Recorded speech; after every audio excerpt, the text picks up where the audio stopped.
Hello, everyone. My name is Nicole Malone, and I am super excited to be with you today. This is my first solo YouTube video, so I am super excited to be here. I really don't know what this channel is going to be about. I know it's going to be about God, and what is on His heart, just because I am his vessel. And so I really wanted to come on here to share with you the heart of the Father as it pertains to business on this video. So if you are new here, welcome. I already love you with the love of Christ, and make sure that you like, subscribe, comment, and share this video and this channel because I just know that it's going to be good. I want to share this with you, y'all, because this really took me off guard of how the Lord really wanted to share his heart with me. So, a couple months ago, um, I was just sitting in bed and the Lord starts speaking to me about business. And for me, because I love all things business, that was nothing new to me essentially. But He particularly wanted to talk about like Black owned businesses. And I was like, I mean, that's pretty interesting. Lord, what do you want to say?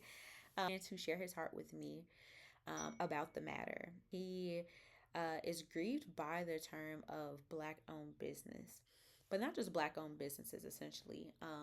It could be a woman owned business, whatever that blank is for you. The Lord is grieved by that because it has caused division in the world. Now, of course, division has pretty much been here for quite some time, as you know, but it doesn't make it any better that this has caused another stream of division. And so I really do want to talk about this because this is on the Lord's heart, and He really had to break this down to me um, with that. Now, just as a reference, I do identify as an African American. I do identify as Black, and I am an entrepreneur at the same time. But for me personally, I never wanted to say like Black owned business, woman owned business. Like that just really wasn't my jam. I never had the desire to. And so when He brought me this, I was like, yeah, all right, what you want to say about this? And so what it essentially does, when people say this is a Black owned business, and this is just to just bring awareness to people, right? Um, I know that in this community, because I'm just much more familiar with this, is that when people say Black owned business, it's a sense of pride essentially, and we know that God does not like pride. And so what that does, think about Black African pride, think about slavery and taking the power back and things of that nature. And so it creates that, which then creates a divide. It also creates rebellion, right? And how not doing things God's way. It also creates rejection, and how someone might see a business as Black owned business and like, oh, well, I don't identify as that. Can I even buy from them? Can I even, go into their store, what have you? Like all these questions that people essentially do have. And so it does create a divide in that way as well too. It's kind of like this was created as like a get back sort of thing um, when it comes to different populations of the world. And so this is why this is not of God, is because God calls us to be in unity. And so I want to give you scripture to have a reference so that you can go back and research these things yourself. So I want to talk about the first thing I want to talk about is First Corinthians 1 and 10. I do have my notes because I want to make sure I got this and I got my Bible. So we're going to first read First Corinthians 1 and 10. I'm in the New King James Version of this. So it reads, "Now I plead with you, brethren, by the name of our Lord Jesus Christ, that you all speak the same thing, and that there's no divisions among you, but that you be perfectly joined together in the same mind and in the same judgment." And so pretty much what this is saying is that the Lord wants us to be on one accord. He wants us to be like-minded, which is to have the mind of Christ, and to come together, that let there be no divisions, right? And so for us to be able to do that, like I said, the whole Black owned business, that creates division. It affects the unity part of that. It also affects acceleration as well too, and it affects provision as well. Um, and so when it comes to also unity, I want to flip to Philippians 2 and 2. And it reads, fulfill my joy by being like minded, having the same love, being of one accord and of one mind. So, again, the Lord is continuously saying, and this was Paul writing this, right? So these aren't the red letters, but it is essentially saying how we should be like minded, having the same love, being of one accord and of one mind. And so this is just another emphasis of being united. There's plenty of other scriptures about being united, but these are the ones that I felt really just stuck out with being united. Now, I do want to talk about acceleration, because it is much better to do things together than to do things alone. I know that a lot of people say, I'm self made and I did this on my own and things of that nature, which again is another sense of pride.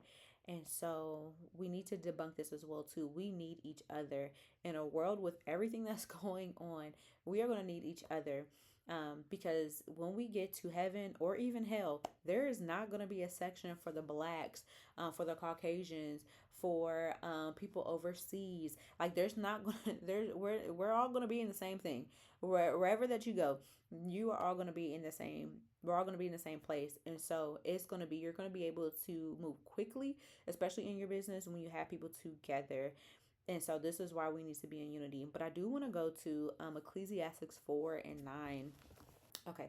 Ecclesiastes 4 and 9. So it says, and we're going to go to 12. We're just going to read the whole thing.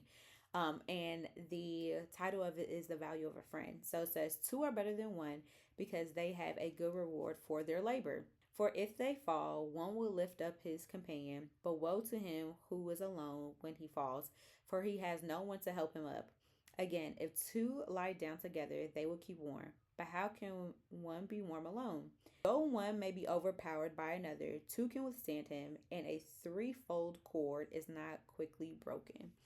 And so, what the scripture essentially depicts is that two is better than one. If you fall, you're gonna have somebody to pick you back up. If you are cold, you're gonna have somebody to keep you warm. And so, just like in business, you're gonna have ebbs and flows of business.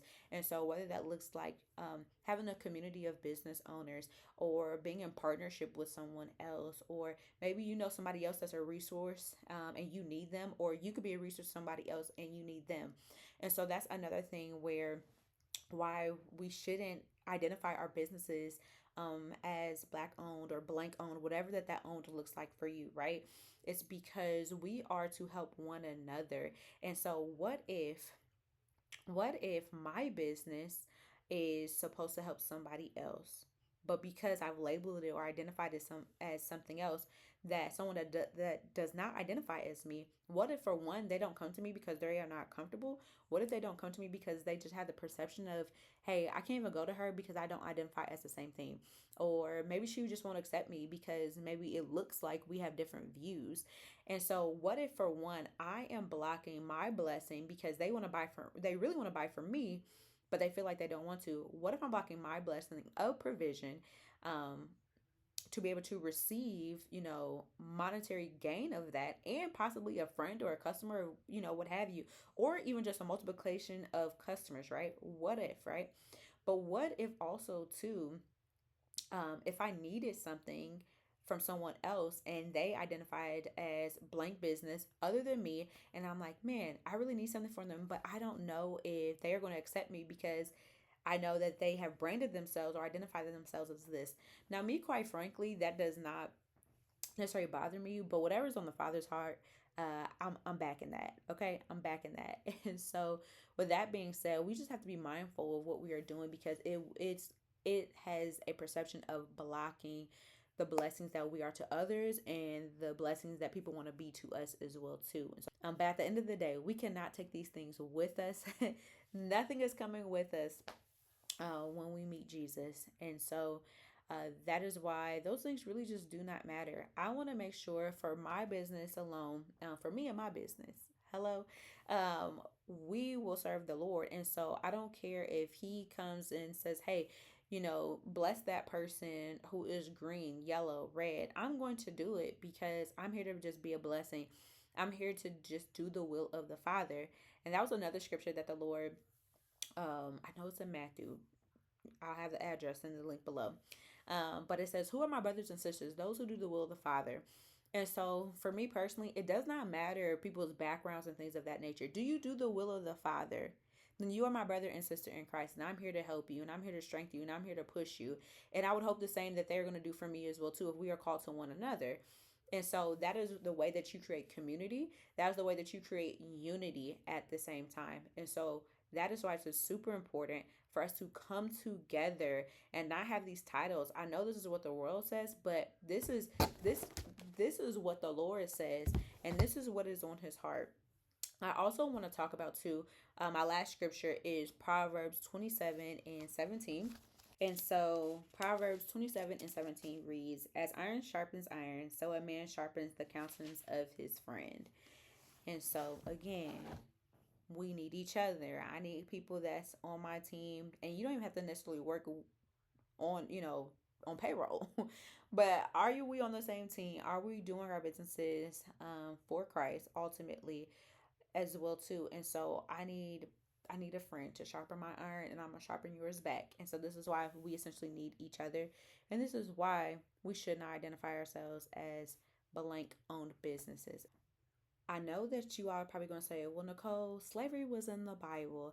And you're right, it was. However, if we look at Exodus 1, you will see that it was not a race thing. It was essentially that a king was intimidated by someone, by being outnumbered by the Israelites.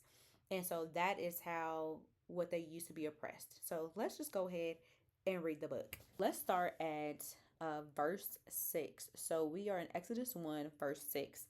And Joseph died, all his brothers, and all that generation. But the children of Israel were fruitful and increased abundantly, multiplied, and grew exceedingly mighty, and the land was filled with them. Now there arose a new king over Egypt, who did not know Joseph. And he said to his people, "Look, the people of the children of Israel are more and mightier than we. Come, let us deal shrewdly with them, lest they multiply." And it happened, in the event of war, that they also join our enemies and fight against us, and so go up out of the land. Therefore, they set taskmasters over them to afflict them with their burdens, and they built for Pharaoh supply cities, Pithom and Rameses. But the more they afflicted them, the more they multiplied and grew, and they were in dread of the children of Israel.